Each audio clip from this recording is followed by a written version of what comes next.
Good morning, everyone. Welcome to this rainy Sunday morning. We will catch up from yesterday's discussions. First, we started with the US. I was actually thinking, as a European, it was a quite not very optimistic perspective we were presented for. But in the afternoon, we started on Europe, also a continent in change.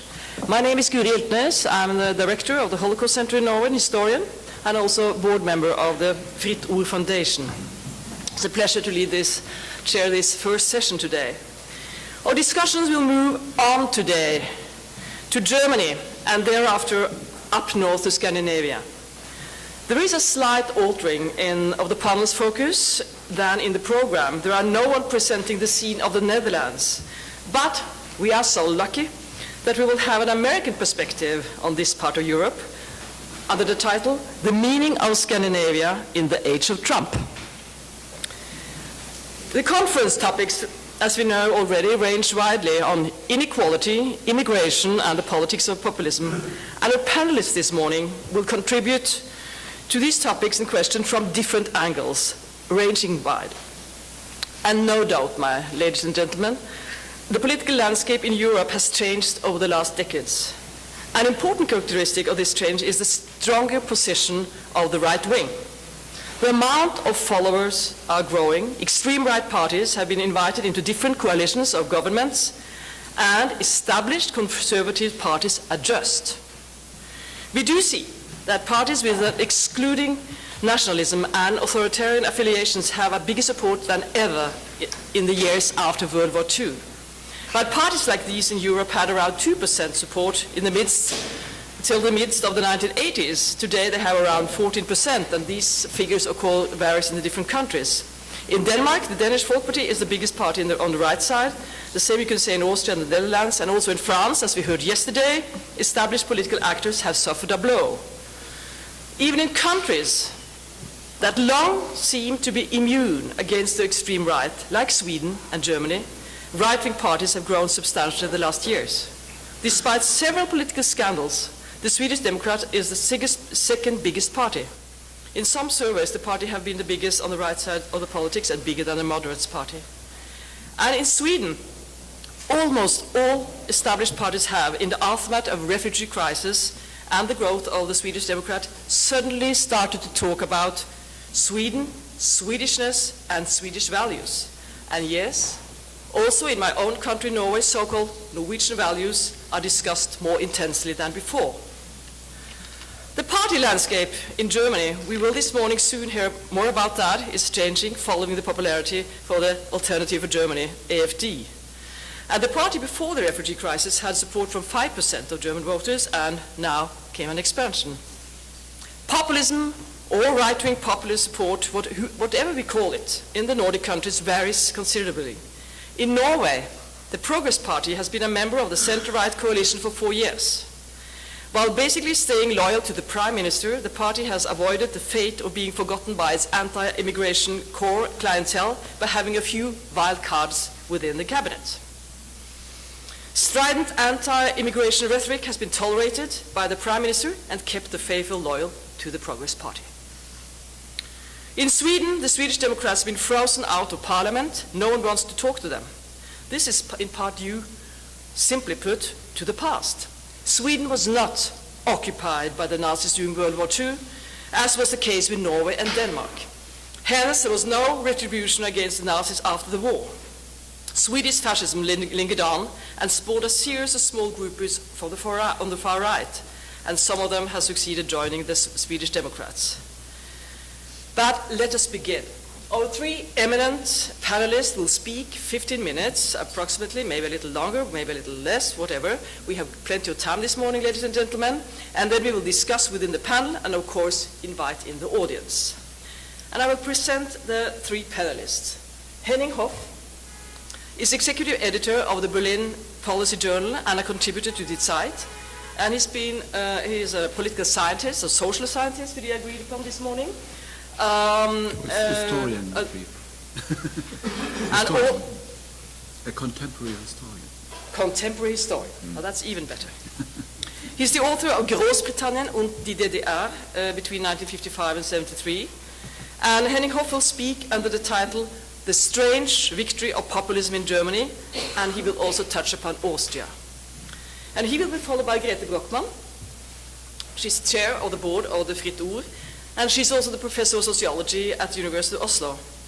And Brockmann has chaired two very important official committees set up to study the consequences for Norway of immigration and asylum seeking. So she's been thoroughly busy the last years in fighting up the knowledge you have actually presented in these committees. And she is also author of several books. Among them, she has contributed to a history of immigration to Norway, the case of Norway, and the immigration and the Scandinavian welfare state. And Grete Brockmann will talk about the case of Scandinavia from all three angles of the conference: inequality, immigration, and populism. Then we have Hugh Eakin. He is a contributor to the New York Review of Books. I think many of us read him regularly.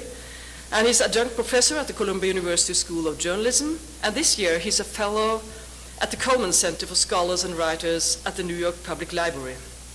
And he, ladies and gentlemen, will speak under the title Last Night in Sweden, the meaning of Scandinavia in the age of Trump.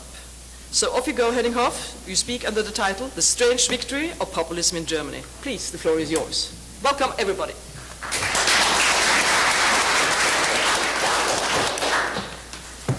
Yes, ladies and gentlemen, good morning.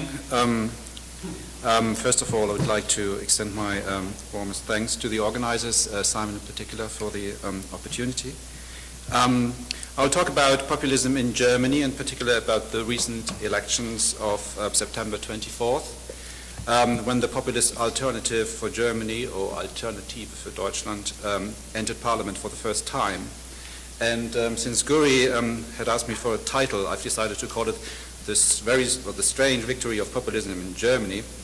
With a nod to Bertolt Brecht, we could also call it the Resistible Rise, though I should make it absolutely clear that it is not, repeat, not 1930. And then I will make a mad dash over to Austria, which moved markedly to the right in elections on October 15, with the populist FPÖ, and Ö is umlaut O, and you will hear quite a few Ös later on, because it's Österreich is pronounced and spelled that way.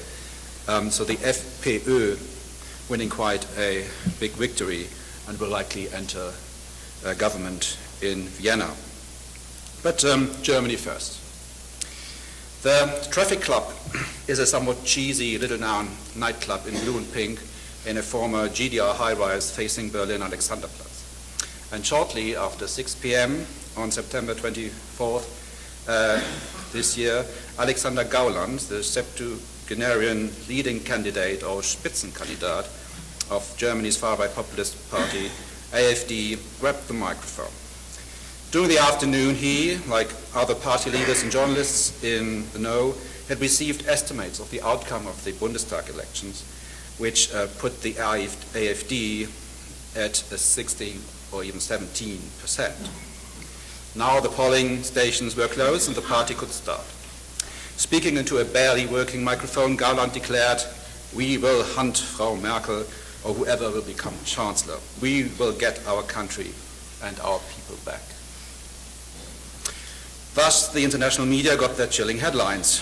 Right-wing extremists march into the Bundestag, wrote Le Monde, and for the first time since the end of the World War II, a hard right party enters the German parliament, reported BBC, which is not quite accurate. In the 50s, we had something which was called the BHE, which was a sort of ex-Nazi member party, which actually joined government under Adenauer, Konrad Adenauer, in 53 to 57, but that's just as an aside. In the end, the AfD's result would be at 12.6%, which translated into 94 of 704 MPs, and 5.8 million Germans had voted for that party. So how did that happen? I think it's important to note that the AfD is quite a young party. It was started only 5 years ago, just in time for the 2013 Bundestag elections as a melange of right-wing economists, ultra-conservatives, and assorted fringe groups with a penchant for conspiracy theories, and was originally led by Bernd Lucke, a not very charismatic economics professor from Bremen. The AfD founders were incensed by Merkel's commitment to the euro and demanded a stop to aid programs for Greece in particular, stressing that they were not anti-European, but only wanted the single currency, wanted to leave the single currency, or Germany, or at least Germany not being the party of it or a paymaster. In fall 2013, the AfD narrowly failed to enter the Bundestag, winning 4.7% of the vote, and you need 5% to enter the German Bundestag. In the subsequent power struggles, Lucke, the party leader, lost out to Frauke Petri, a strong nationalist from East Germany, described by her opponents as Germany's new Adolfina in 2015. Lucke then left the party. Since this anti-euro message hadn't really worked to galvanize German voters, the AfD went further and further to the right and managed to enter a number of regional parliaments, particularly in the east of Germany, in Saxony, in Thuringia, and in Brandenburg. Then came the refugee crisis of 2015, a godsend for the AfD, and there are quotes by Mr. Gauland saying as much. And also the Kremlin started to lend an invisible hand, something which I missed in discussions yesterday. But I think it's a really global phenomenon. While initially widely sort of supported in Germany, Merkel's policy of offering shelter to 1 million, mostly Syrian refugees, who were already on the move on the so-called Balkan route, became a millstone round the Chancellor's neck once she had to admit that for a short period of time Germany had lost control. And this loss of control was really instrumental as a sort of for the German psyche in a way, that this sort of somehow destabilized psychologically the German voters. Merkel, however, went on to fix this crisis with the EU-Turkey deal and repaired her reputation, which is no small feat. The AfD, meanwhile, surfed the anti-immigrant wave, thinking aloud whether it would become necessary to shoot at refugees at Germany's borders, and claiming that Merkel had opened the door for Islamist terrorists to strike. Support for the AfD grew into double digits on the national level, but then declined once more.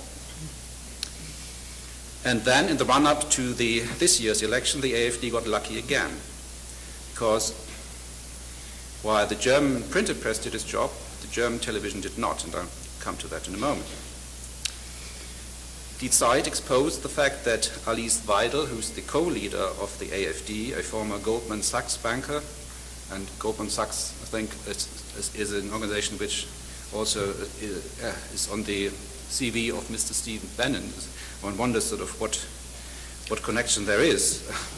But she was a co-leading candidate, and Zeit found out that she had employed a Syrian refugee in her home in Switzerland without properly paying social contributions for her. And Die Welt newspaper unearthed a 2013 email written by Weidel, where she argued along racist and neo-Nazi lines, speaking of Germany as an occupied country, and so on. However, German television failed. In the so-called Chancellor duel, the main televised debate between Chancellor Merkel and her Social Democrat contender Martin Schulz, the moderators spent about an hour asking about the refugee crisis, which at that point wasn't really much of an issue anymore. But in doing so, they gave this topic such prominence that the AfD had its main selling point re-established. The AfD sort of doubled down with a number of provocations and dog-whistle signals to neo-Nazi far-rightists. When challenged, the leaders claimed that they had been misunderstood or quoted out of context. Thus, the AfD managed to get away with not clearly drawing a line between themselves and those who reject Germany's constitution. And the AfD was further helped by Merkel's campaign herself. It itself. Enjoying a huge lead in the polls, she ran a typical sort of incumbent campaign along the lines of keine Experimente, no experiments, which was Adenauer's slogan back in 1957. This proved to be not enough to fully mobilize the CSU vote, and CDU voters who wanted to see a coalition between Merkel's party and the revived Liberal Democrats, they sort of lent their vote to the FDP, the Liberals, rather than to the CDU. So all this added up to a result from Mrs. Merkel's party at barely 33%, while the AfD, which had only 6 weeks before the election date, had hovered around 6-7%, almost got to 30%. However, post-polling shows that more than half of AfD voters did not share or do not share the party's values and policies. So they exist, by the way. The AfD has a very sort of threadbare program, and one of the many unfunny jokes about the AfD is that they are led by a 76-year-old but has no policies on pension. In short, it was a typical protest vote, which in post-war Germany so far has happened on the regional rather than the national level. A majority of AfD voters was motivated by the wish to give Merkel something to think about, a Denkzettelwahl, as the German term goes, in the sure knowledge that Merkel and the CDU would win anyway. In other words, for these protest voters, Merkel's victory was already priced in, as one pollster told me. And while migration obviously played a large role in the AfD's success, economic inequality did not so much. Equality in Germany is not quite as pronounced as in France, as we heard from Francois yesterday, but overall the social market economy in Germany has withstood the tests of time, and although there are few indicators telling us that the bottom 40% of German workers have not participated economically in the good times Germany had enjoyed over the last couple of years, as the upper 60, and there's a slightly widening gap opening up. This again is quite a concern to German voters, a much bigger concern than fears of immigration. And by and large, AfD voters are not economically or socially disenfranchised. The grievances, to my mind at least, are more cultural. They reject an open, free, liberal Germany, often out of fear of future change and feeling of being left behind or sort of being decoupled from this kind of Germany. This is particularly strong in the eastern parts of Germany, where the AfD has its strongholds, particularly in Saxony. If you look at the map of the sort of election results, you can see that the strongest AfD support is towards the left, towards the east of the country. So it starts in Mecklenburg and Brandenburg, going down to Saxony, Thuringia, and then also in Bavaria. So the neighboring, these parts of Germany, neighboring Poland and the Czech Republic. And you could from just looking at the map, you could think that this sort of Visegrad virus sort of is coming to get us, but I think there's no direct link. Insofar as what happens in East Germany is in some ways a result of a imperfect German unification back in 1990 onwards. So if you look at studies, what AfD voters in Saxony say, where the AfD overtook the CDU and registered about 30% with the CDU at 29%, they voice feelings of feeling disconnected with politics, that they have a rather paternalistic understanding of democracy, so that they see a political class which is not interested in them, that children study elsewhere and rarely return, and so there's a homegrown elite missing. And there's also another element to it, which, as someone who works for the German Council of Foreign Relations or works for a magazine which is published by the German Council of Foreign Relations, is quite worrying, or is maybe an alarm bell, because AfD voters often express their frustration that Merkel does so much for other people, but not for the Germans. And typical of this sentiment is a vandalized election poster, which showed Merkel with the slogan "Successful for Germany," with Germany crossed out and Africa written over it. So we see that sort of this new the new role Germany is playing on the international stage, taking more responsibility, is something which also needs to be sold at home. So 2017 has not been the year when the populist forces took Europe by storm. Rather, there's a good argument to be made, I think, that the German populist surge is not sustainable in the longer run. At present, the AfD looks more successful than other right-wing parties that came and went in the post-war years, the NPD, for instance, or a party which was called the Republicans, led by a former SS officer. But the first cracks have already appeared, with Frauke Petri, the aforementioned Adolfina, and the party leader, not less, has already declared that she's leaving the AfD and will be forming a new party. However, she's at the moment still sitting with her former party comrades in the Bundestag. But more cracks are likely to appear. Then the AfD leadership, luckily, isn't very charismatic and carries a lot of contradictions. And I can get deeper into that if you want at a later stage. And it will now be forced to clearly draw a line where they stand vis-à-vis the neo-Nazi element within their own party. And so far, when the new MPs actually entered the German parliament last week, they behaved very well. There was no shouting or sort of provocations. They were really sitting there quite quietly, actually, and sort of trying now to play the part of a respectable conservative opposition.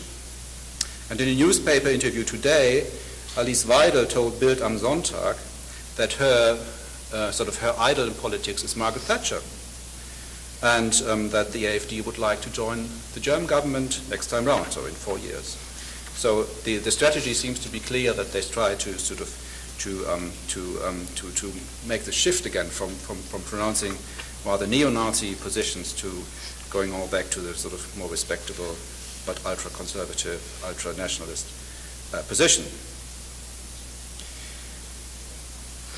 So, but so far all other parties have declined to work with the AfD, and if that stays that way, and hopefully it does, it looks unlikely that the AfD will ever enter government. If we still have time to jump to Austria.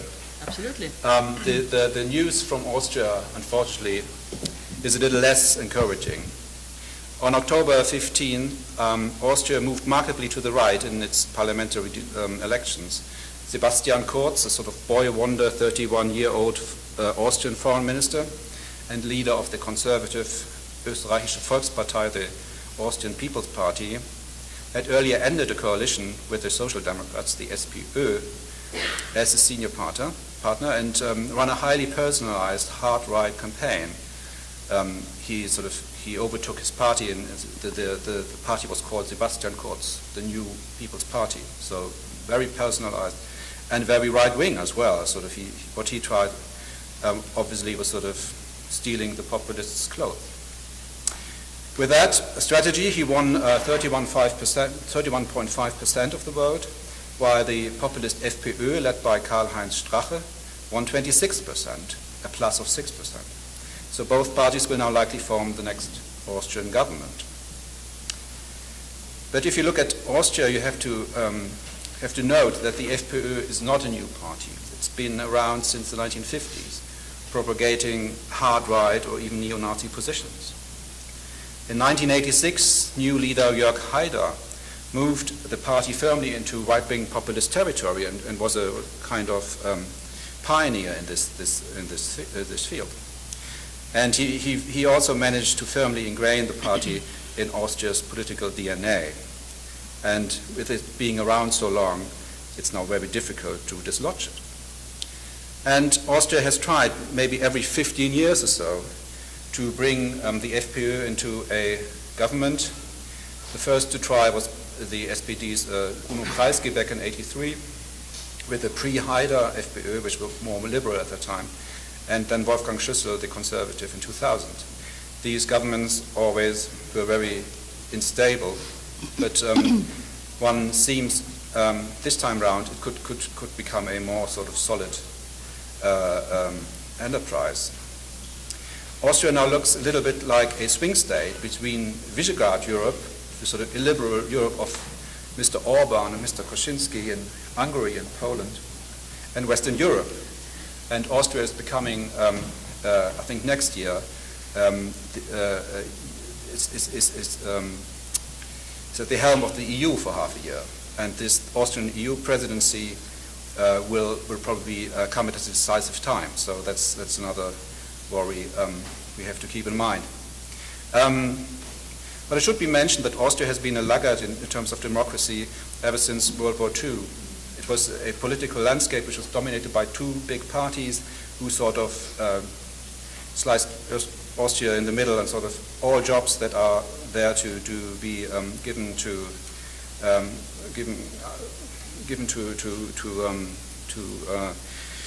or posts like school directors or the heads of public broadcasters. All these kind of positions are given according to the party purports. So if one party gets one job, the other party gets the other one. And then Austria is a bit weak on sort of civil society institutions. There's no Bundeszentrale für politische Bildung, something we have in Germany, which works for the political education of the public, and that is nothing, or not very strong in Austria. And also Austria suffers a little bit from a brain drain. Sorry. So in short, Austria has underperformed democratically, and has quite a weak civic space, and the media sector isn't that strong either. And it will be important, I think, that we don't make the mistake of what could be called the Chamberlain temptation, a little country we don't know that much about, and think it's normal to have a hard-right populist party in government. So to sum up, in a recent interview with the German magazine Der Spiegel, French President Emmanuel Macron described 3 ways dealing with populism.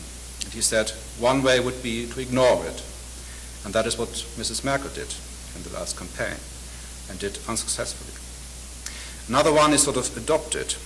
That is what Mr. Kurz did in Austria, and some politicians want to try in Germany as well, but one feels that that is not the right way to deal with right-wing populism.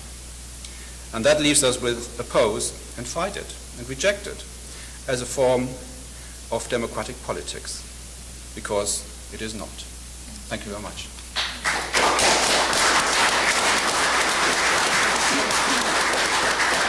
Good morning, everybody, and many thanks to Guri for the introduction. I have been invited to contribute observations on the Scandinavian case to this important discussion on populism, inequality, and immigration. To outsiders, Scandinavia may present a puzzle.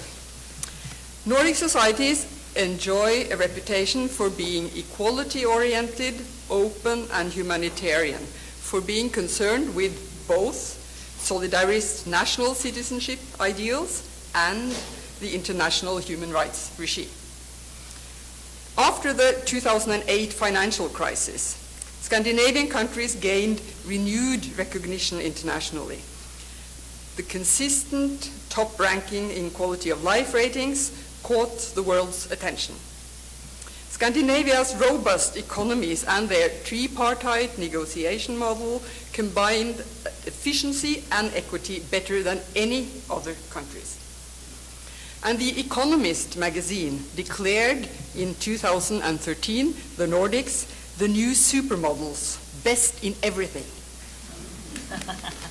So, is all this praise too good to be true? Well, at least one answer is beyond doubt. The Nordics have not been vaccinated against rightist populism. In this brief talk, I will try to piece together this ostensible puzzle, or at least to identify some ambiguous features of the Scandinavian success story. In so doing, I hope to make sense of the political, at least some sense of the political challenges that Scandinavia today is experiencing with the rise of rightist populism. Scandinavian welfare societies are undergoing structural upheaval, and the quandaries resemble those of other countries: aging, labor market transformation, digitalization, and the immigration of people with low qualifications. Excuse me.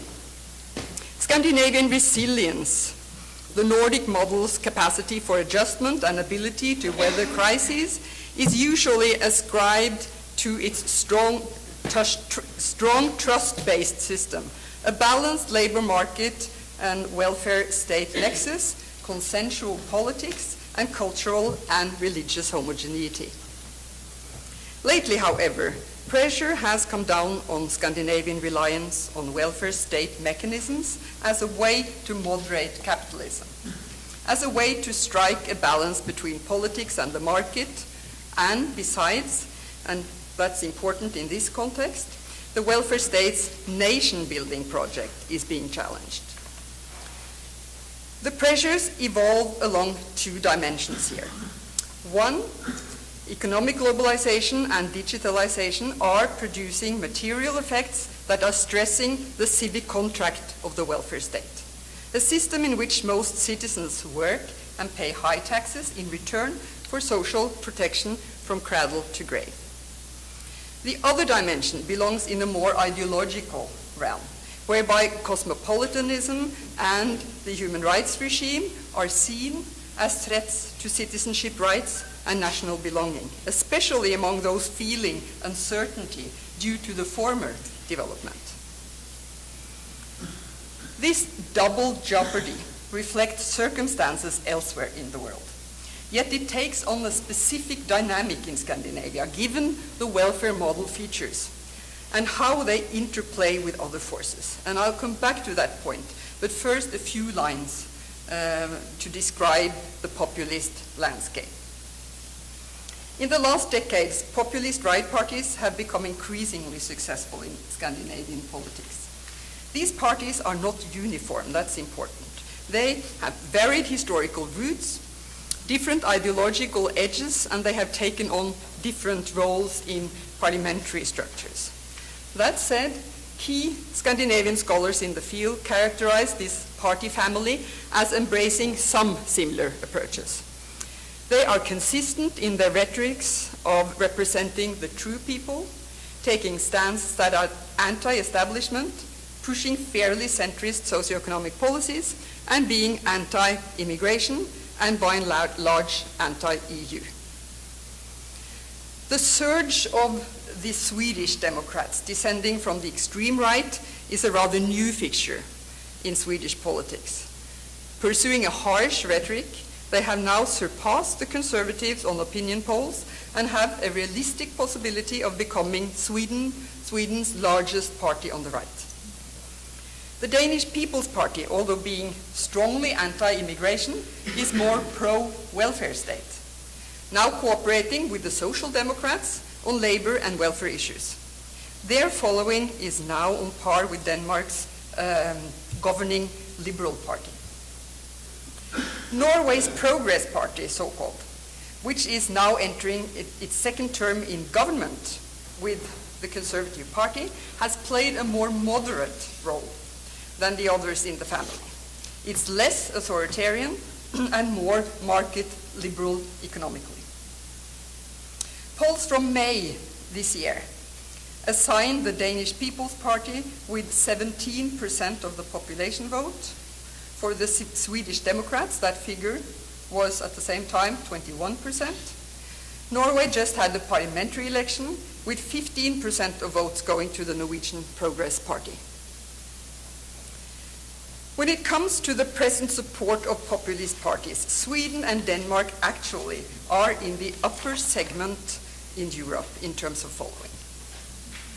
And attempts by the Swedish establishment to isolate the Swedish Democrats, both in parliament and in the edited media, have not curtailed their recent popular surge. In fact, it seems to be the other way around.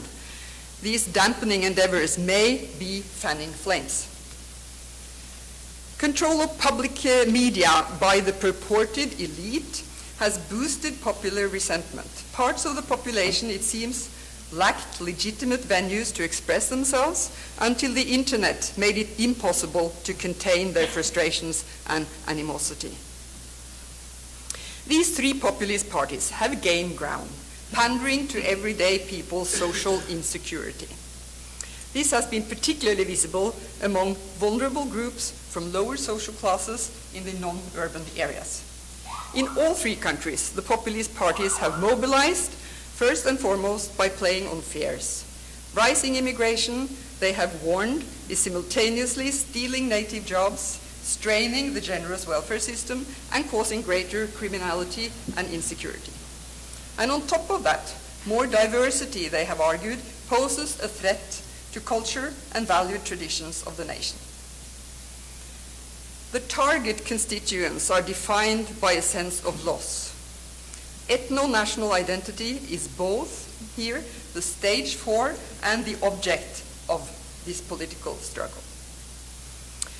And yet, logically, one might think that the strength of the institutional structures in Scandinavia, the resilient, trust-based system of the Nordic model, could cushion the effects of immigration, or at least do this better than elsewhere.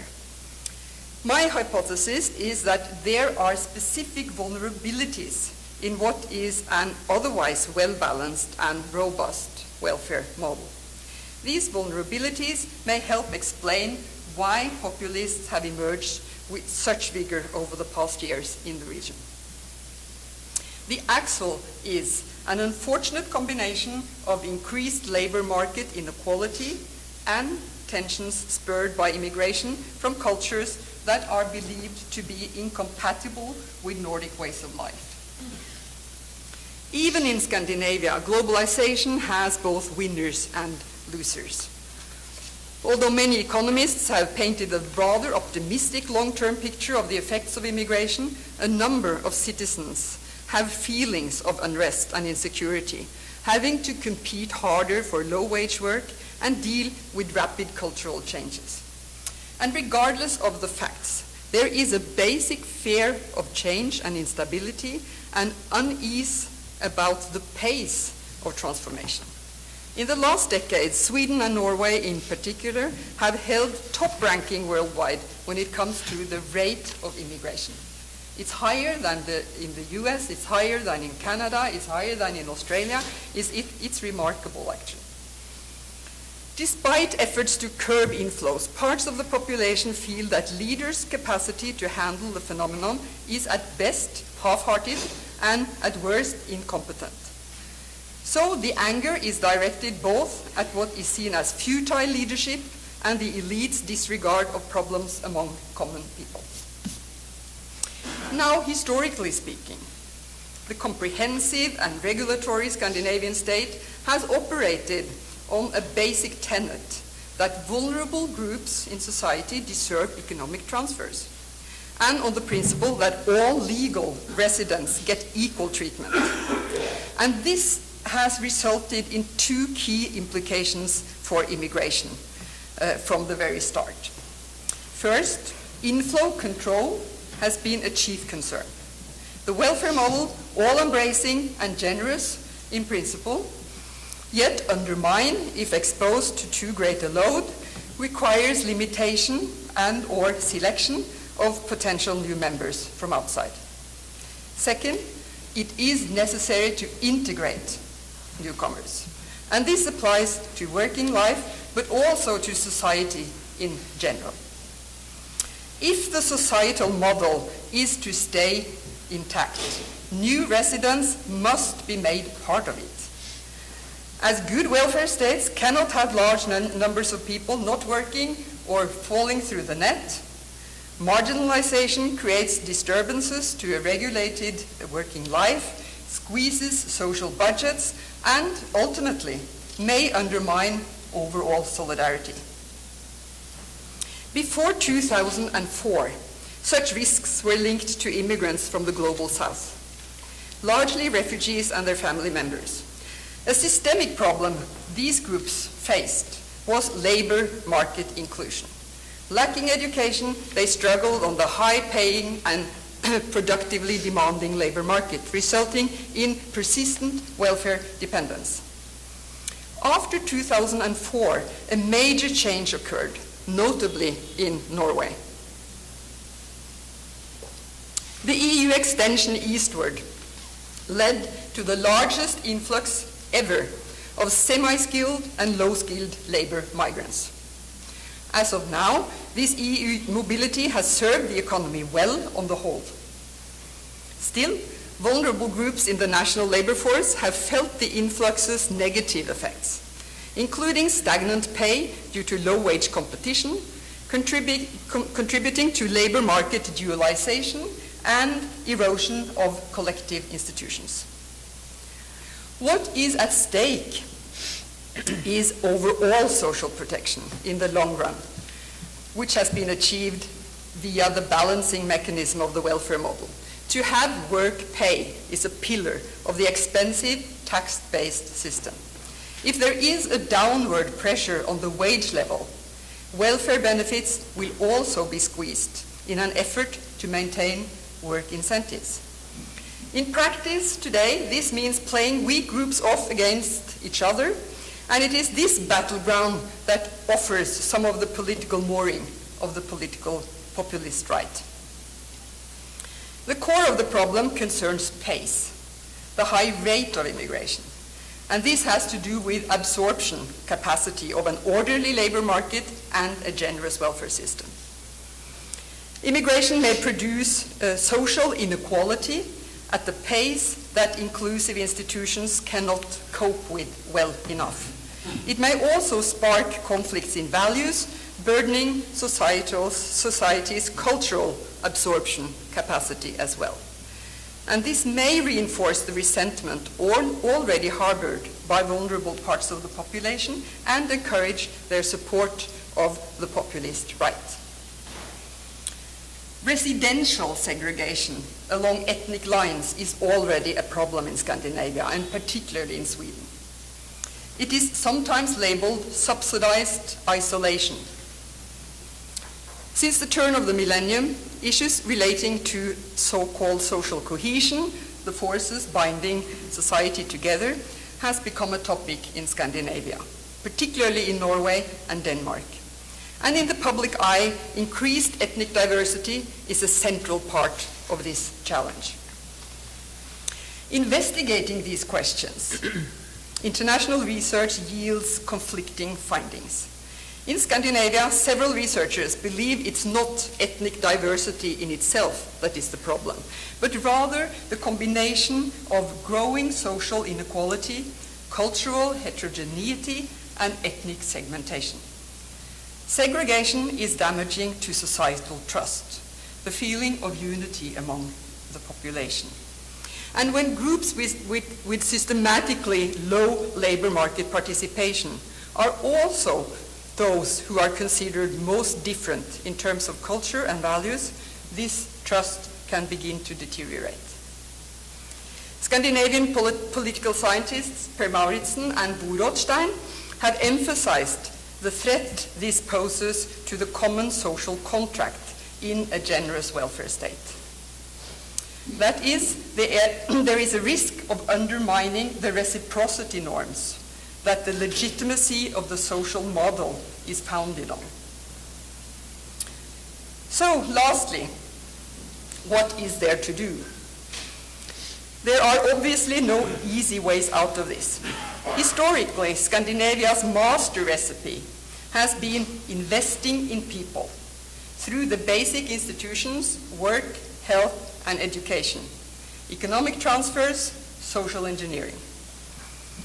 To succeed in maintaining a high level of trust in the Scandinavian societies and to preserve the welfare model, it's critical for newcomers to be included in work and society. Creating trust and reducing the potential for conflict and polarization in these countries will have to address living conditions. These include qualifications and activation for work, basic education, and representation, as well as proactive combating discrimination. This is a costly operation indeed in high standards Scandinavia, and that financial fact may bolster legitimacy problems that and thus reinforcing populist reactions. The Scandinavian models are today confronted with the risk of being eroded by multiple forces, many of which are related to globalization. States are confronted with conflicting logics of solidarity. Global solidarity in the human rights regime, regional solidarity in the European Union, and traditional national solidarity in the distressed welfare state. The populist right has recast the political landscape. The once clear divide between the left and the right has become more blurred, giving way to a schism between those who feel at ease in a globalizing world and those who are lagging behind, feeling excluded from social progress and circles that count.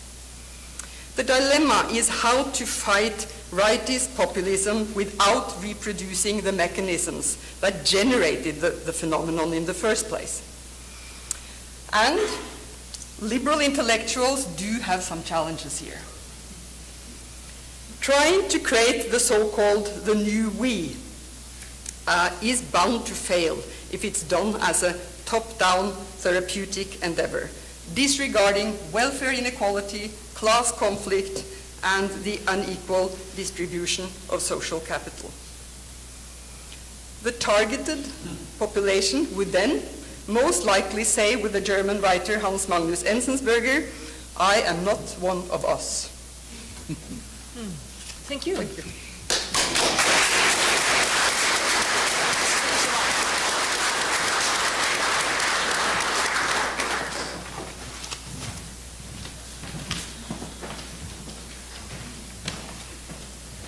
Thank you. And, thank you, my fellow panelists, for those fascinating discussions. I hope I can add something from an American perspective. It may be news to some of you that the United States pays attention to Scandinavia at all. After all, it seems pretty hard for us to pay attention to our own citizens in Puerto Rico. But even more surprising, this fascination for the Nordic countries, I would argue, comes not only from the American left, but also from the right as well. I'd like to think this is the result of the articles I've written in the New York Review of Books. But I'm pretty sure there are other explanations. And the reason I'm pretty sure is that this recent interest in Scandinavia tends to be based on some extravagant misperceptions. So I guess I can't take credit. Still, the interest is undeniably there. Let me take two recent examples to explain what I mean. The first involves Bernie Sanders in the U.S. presidential campaign. By the fall of 2015, he was an anomaly. He was rising in the polls despite being a left populist and a self-described democratic socialist. This was totally new. In one of the first debates on CNN, Sanders was asked, "What does it mean to be a socialist?" He responded by referring to Scandinavia, Denmark in particular. He was, he declared, a Danish-style socialist. This was a country where socialism was enlightened and prosperous and middle class. Who could argue with that? And as the campaign wore on, he said it often, Bernie Sanders' vision of social democracy was idealized in the Danish system. In the US, this raised some eyebrows. So, okay, maybe Denmark is rich. Denmark has this great welfare state. But could a tiny, very homogeneous country, a parliamentary democracy, with a population smaller than Wisconsin's, be a model for the United States? What's more interesting, though, is how Sanders played out in Denmark itself. It turns out the Danes don't think of themselves as socialists at all. The Danish Prime Minister, Lars Løkke Rasmussen, even went public about this. He basically said, "Look, Mr. Sanders, I'm sorry, but your whole conceit is wrong." On a trip to the US that spring, he explained, "We're a market economy." At the time, I'd just spent a month in Denmark working on a long article, and precisely one of the things I found most striking was how much the country had moved away from what we might think of as traditional social democracy. The Social Democrats, the once dominant party, were not even in power. Their support had eroded over the previous 15 years. The country was increasingly defined by the center-right Liberal Party, and notably, as Greta mentioned, the Danish People's Party, the anti-immigrant, anti-Islam, Eurosceptic party, with which the Liberals had long formed coalitions, or at least a dialogue. This was one of the very few countries, in other words, in which a populist movement had actually been in power or close to power for many years. As a result, Denmark was an early pioneer of the populist agenda. Indeed, at the very moment Sanders was eulogizing the Danish system, the Danes were gaining notoriety in Europe for their hard line against the Syrians then flooding the continent. In my article, I tried to look at the Danish system in a more complicated way, showing that while giving up some of its social democratic ideals, it was also shoring up the strongest part of its social state, including very generous benefits, ultra-low inequality, a very efficient economy, all for those who are lucky enough to have Danish citizenship. It was a trade-off with important implications for other countries. This analysis generated some interesting reactions. A columnist for the Washington Post, citing the harsh aspects I'd revealed in my reporting, suggested that Denmark might be a better model for Donald Trump than Bernie Sanders. He actually wrote a column, this columnist, and the title of the column was, "Donald Trump is trying to make America like Denmark." Okay, maybe this was an exaggeration, but I think it captured something important.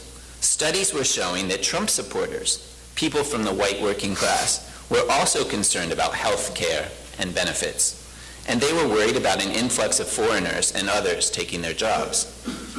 So aspects of Scandinavia could appeal to a populist from the right as much as from the left. In any case, it turns out Donald Trump had been thinking about Scandinavia. And this brings me to the second episode I want to talk about. Now, Trump apparently has a long-standing interest in Sweden. For years, he sometimes claimed that his family has Swedish rather than German ancestry. I imagine the Germans are thinking about this with some relief. But things got weirder in the early weeks of the presidency, as some of you will recall. In February, during a rally in Florida, Trump basically implied that a terrorist attack had just occurred in Sweden. "Look at what's happening last night in Sweden. Sweden, who would believe this?" he said. "They took in large numbers. They're having problems like they never thought possible." He was sort of vague on the details, but the incident was apparently the direct result of an influx of Syrian refugees. Of course, it wasn't true. There was no attack. On Twitter, Carl Bildt, the former Swedish foreign minister, exclaimed, "Sweden? Terror attack? What has he been smoking?" Soon it became clear, however, where those remarks actually came from.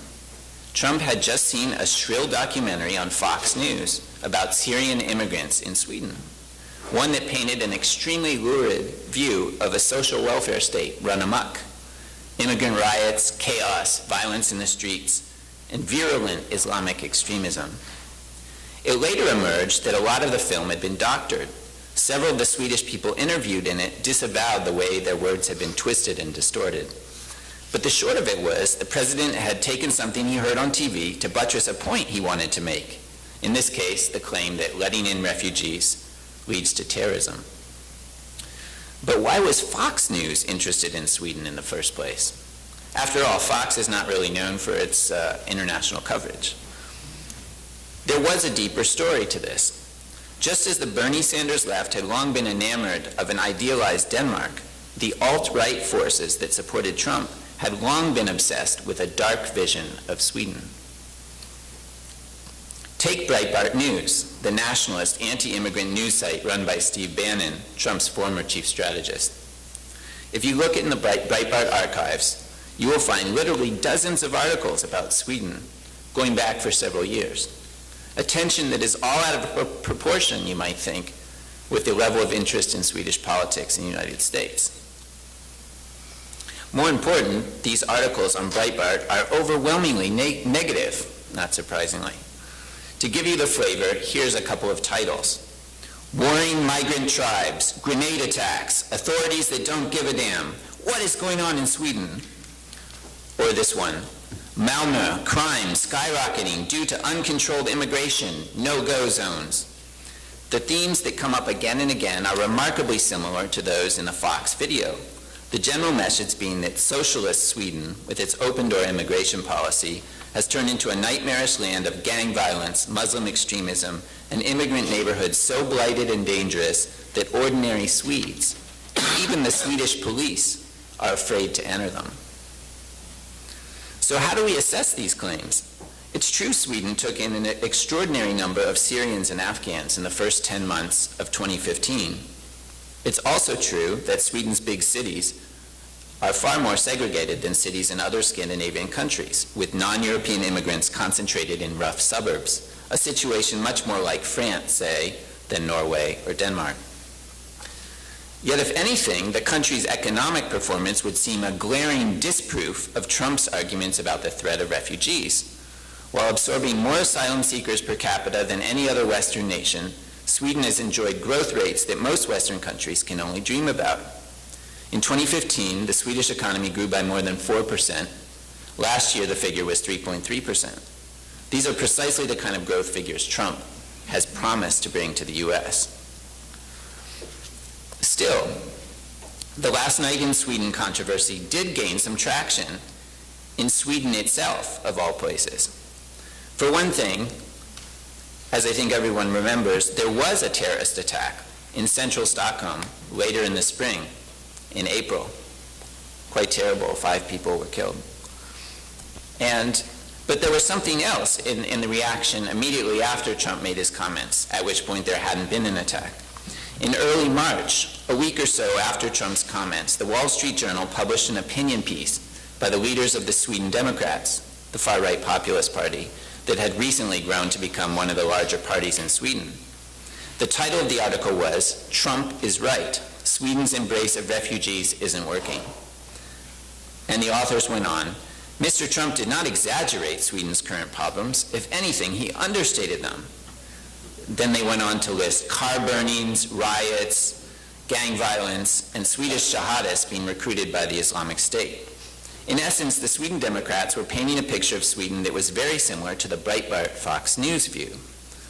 Now, there are several interesting things about this. One is that you could say maybe there's a direct linkage between the American populist right and the Swedish populist right. For both groups, the current Swedish system is crucially important because it stands for so many things they are against. In a sense, Trump and his alt-right supporters need Sweden to fail to prove the soundness of their own political views. They can't stomach a successful, tolerant, immigrant-loving Sweden that is also one of the leading economies of Europe. But this view itself is complicated by the fact that the Trump episode played out during a time of dramatic political change inside Sweden, change that made a good deal of the right-wing parody of Sweden out of date. In fact, already in November 2015, Sweden's own government, led by the Social Democrats, had acknowledged that its refugee policy was under tremendous pressure. And in in that month, it had actually overnight closed its borders and ended the open-door policy. At the same time, long-time taboos in the Swedish media about discussing immigration were breaking down, and more critical voices were beginning to be heard. I actually spent several weeks in Sweden during the U.S. presidential campaign and saw this process unfolding. I visited several parts of the country, including suburbs of Gothenburg and Stockholm. Indeed, the country does face urban social problems that maybe its counterparts in Norway and Denmark do not. It also has many more large cities. On the other hand, the street violence issue seemed to me exaggerated. I did go into some of these neighborhoods and talk to people, and I discovered that few Swedish journalists actually did so. Many didn't really know what was going on in these no-go zones. Still, it was interesting to see the rapidly growing strength of the Sweden Democrats, which had for years been ostracized from the political system. Unlike in Norway and Denmark, the populist right had not been accommodated by the other conservative parties. But this too changed during the course of the spring, when politicians on the center-right declared they were ready to have a dialogue with this far-right party that had been ostracized for so long. And here, I think with respect, I'm going to disagree a bit with Greta on this, that I'm not sure it was successful. I think the parties that started this dialogue have actually gone down in popularity since that happened. So I think it's too soon to really tell how that will play out. But more worrying, I would say, has been the rising activity from the neo-Nazi far right in Sweden, including a march in September in Gothenburg, one that to me was eerily reminiscent of Charlottesville, if less violent. This rapidly evolving Sweden then might turn out to have more in common with the United States than we think. Indeed, just as the Sanders and Trump examples suggest, we might be missing the most important lessons that Scandinavian countries can give us. The irony is that just as we're focusing on the Scandinavian welfare state as a contrast to ourselves, whether as a utopian ideal or a dystopian jungle, the state itself is less and less Scandinavian, you might say, in the sense that we assume. To the contrary, the most pressing concerns in Scandinavia, I would argue, are maybe not so dissimilar to some of the central concerns we have here, especially from the far left and the far right. How do we accommodate the growing fears that our jobs, our health, our welfare are being undercut? How do we address the pressing question of immigration? Should our new populists be accommodated or shunned? I think Scandinavia, the real Scandinavia, provides a fascinating way into these questions, and maybe we can talk about that in the questions that follow. Thanks. Wow, this is really a wide, broad perspective. We have Henning closing up on how to behave, ignore it, adopt it, oppose it, fight it, and then we have Grete with the question, so lastly, what to do, and doubting, there are no easy way out of it, you said, Grete, and you then with US perception means misinterpretation. There's a lot to talk about. Grete, you were actually challenged. Would you like to reply to that now while people prepare? We're also open for the audience, so you can just stand up in line if you want to ask questions. Grete, would you first? But I suggest that the panel takes a round now first, okay? No, it's. I fully agree that it's too early to see what's really going to happen to the Swedish Democrats. Definitely, I was just referring the last polls actually in that respect. But it has been a tremendous surge, and then the question is, I mean, if they are. Entering politics, I mean, discussions with the other parties is more seriously what's actually going to take place then. I mean, it's going to be an extremely important and interesting period ahead because of this situation, and also because of the changes that took place in Sweden in late 2015. I mean, it's a completely different political discourse going on right now as compared to before the refugee crisis. That's also going to change the scenery in Sweden. Mm-hmm. Henning?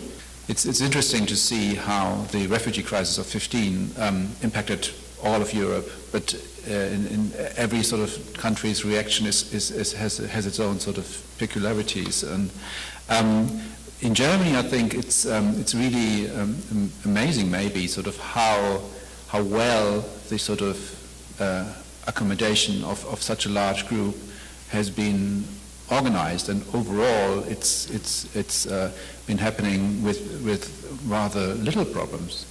And as I said in my talk, the AfD support was already waning. It only came up again because of how the German media, part of it, played the whole thing. And I don't know whether it, you said it's a game changer for Swedish politics. Is that over-interpreting what you're saying?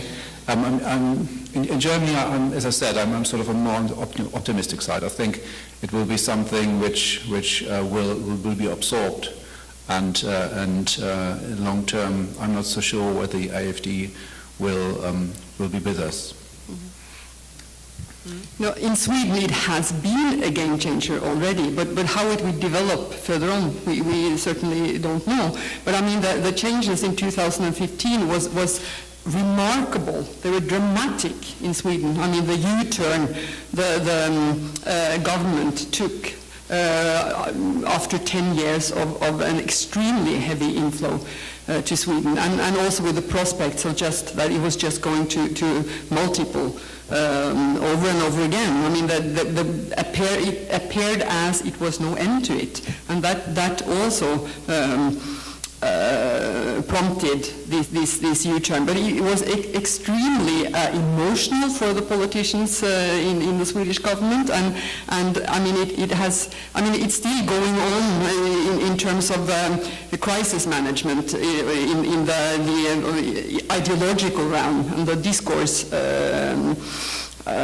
situation in Sweden. It's changing, and it's quite rare as a researcher to see that a national doxa changes almost overnight. I mean that happened in Sweden in many ways. It was a fascinating and scaring and I mean highly interesting thing that took place. Maybe I could just add, because I actually interviewed a number of Swedish politicians about this and sort of what was happening in November, and it's interesting how the Social Democrats explain this change. And I think one of the things that is important is that the Social Democrats are still quite strong in Sweden, and this is a distinction that is different than, say, in Germany and in other Scandinavian countries where their support for Social Democrats has declined. And they describe it in retrospect that it was a technocratic decision, that essentially it was a matter of temporary capacity. And there's a certain truth to this. If you look at the numbers, I mean, sheer number of people, they could not process them. They had this huge backlog of people arriving on boats from Germany, from across Denmark, and they had to take immediate action. It just reached a sort of crisis point. What's interesting, though, is so what has happened since? Is there talk of going back? Is there talk of?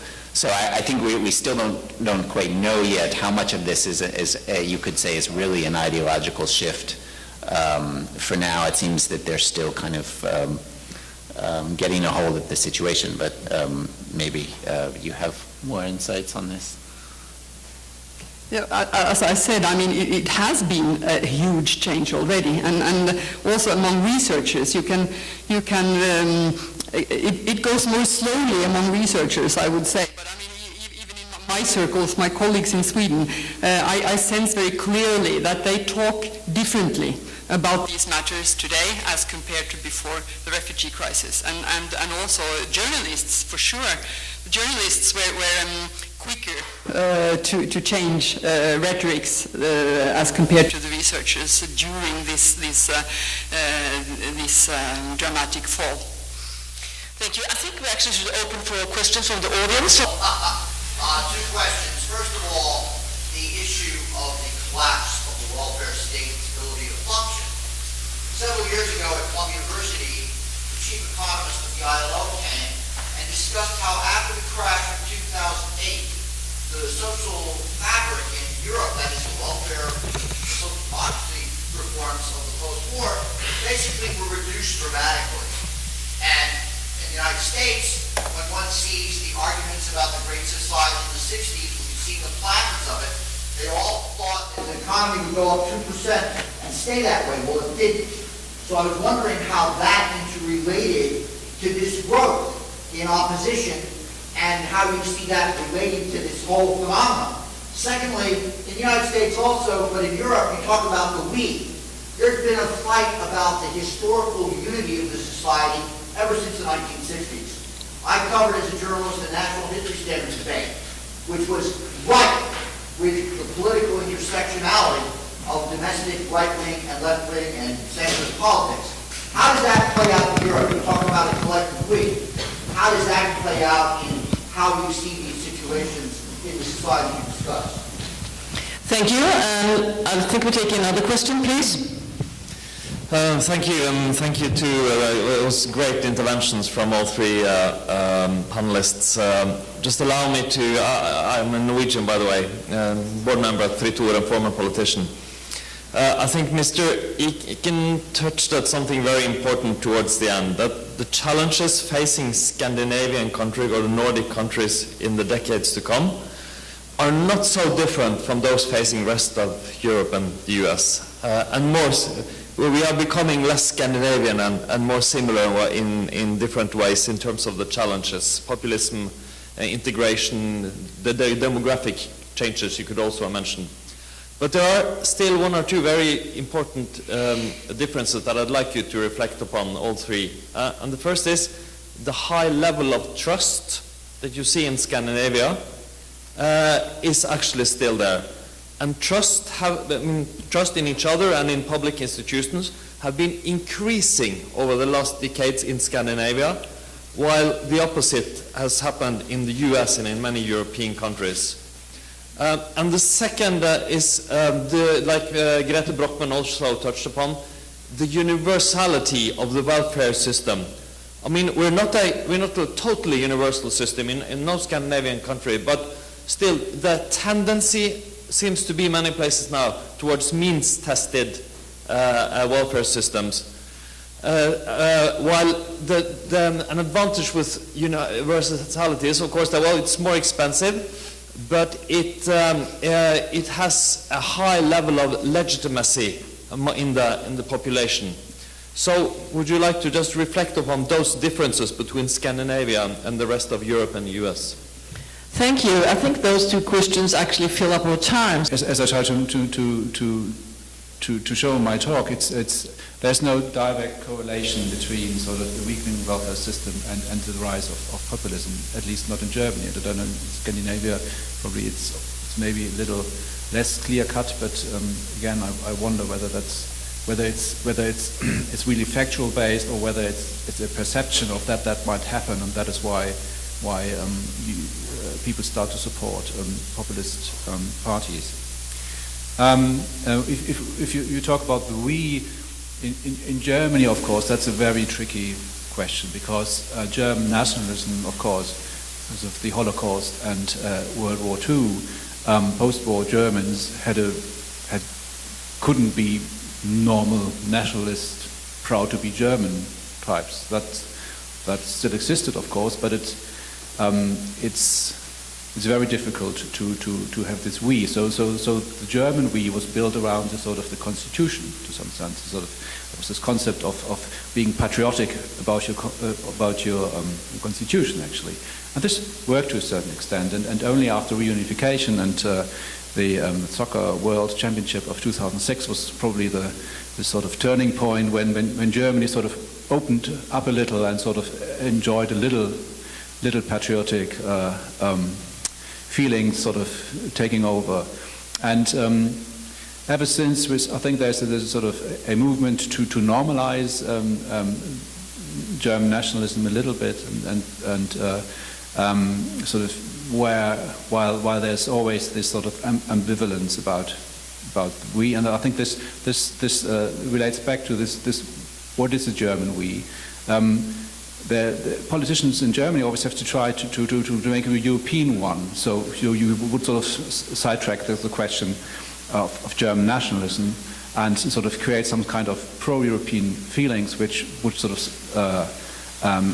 which would make German nationalism superfluous. And that has worked a little. If you talk with people of my generation and younger ones, they really see themselves as Germans and Europeans. And these things are intertwined. They're sort of and this really sort of also works on a political level these days. If you talk to German diplomats, I wouldn't sort of idolize them. There's of course still some sort of I don't know, national interests going on, of course. But it's really sort of a Europeanization of Germany which has taken root and is likely to continue. So the question of defining the we, I think this is an interesting point, and I'm just, I think, as Henning pointed out, I mean, each country has its own historical issues, I think, which play into the way that discussion happens. I mean, one of the striking things about Denmark to me is it's very nationalistic in a certain way. You see flags everywhere. There's a very strong sense of the we, and it comes also from its history as a very small country that was reduced at the very time of its founding in the 19th century. So it does have a sort of strong identity, and I think that in a technocratic way, what's interesting now is that this whole immigration debate forces a definition of the we, because the definition of citizenship and the requirements for citizenship is very much on the table in all of these countries and is part of immigration reform, raising the bar on what it takes to become Danish or Norwegian or Swedish. And so I think that is one of the key questions, is how will immigration continue in the future? Will there be some sort of intermediate status that can be normalized short of citizenship, or does it require a redefinition of citizenship? On the question of trust, I think that's a great point. You couldn't see a greater contrast between the U.S. right now and Scandinavia, I think, than on the issue of trust and legitimacy in the way government is seen.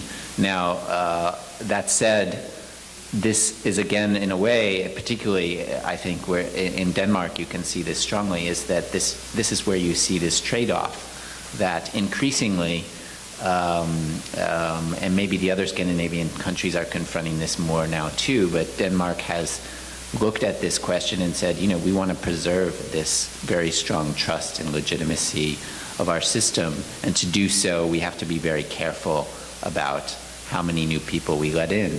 They see the threat to trust coming from outside, not coming from their own institutions. So it becomes a kind of dilemma that directly relates to the immigration question. Then maybe Greta will have more thoughts. Now, there is very little time, so I will be very selective in answering the comments. First, to the trust issue. It's correct that the trust level has increased, particularly actually in Sweden over the last years, but there is an important modification of that finding. I mean, the newest research in Scandinavia from the leading trust researchers show a very interesting fact, namely that what is called generalized trust, which is on the societal level, which is the basic trust that people get through socialization in childhood, etc., that appears to be very robust. But local trust is changing rapidly.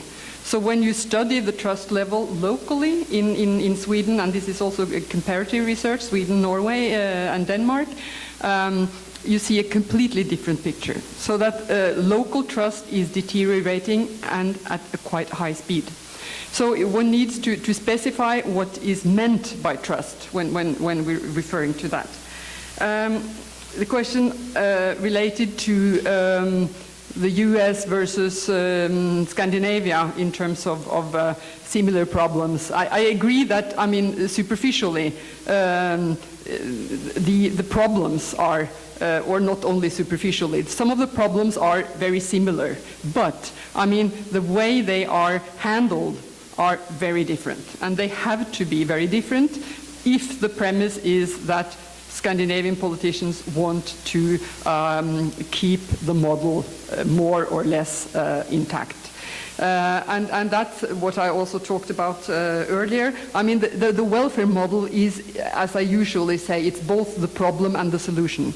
It's the problem, as I mean, I used a lot of time on the problem side, but of course also the Scandinavian welfare model has extremely important tools to accommodate the problems. So that's why I underline this absorption capacity very strongly, because if the rate of immigration is possible to handle, I mean institution-wise, it's not going to be a huge problem to the Scandinavian model. But the problem arises when the rate is far too high, in the sense that the institutions cannot solve the problems along the way.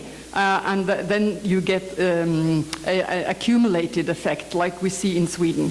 So even though Sweden has a strong growth rate, they in parallel, they have serious problems under the surface, and segmentation and ghettoization and criminality, all these things are, I mean, even though they don't show yet on the growth rate, it's substantial problems to the Swedish model and to Swedish society.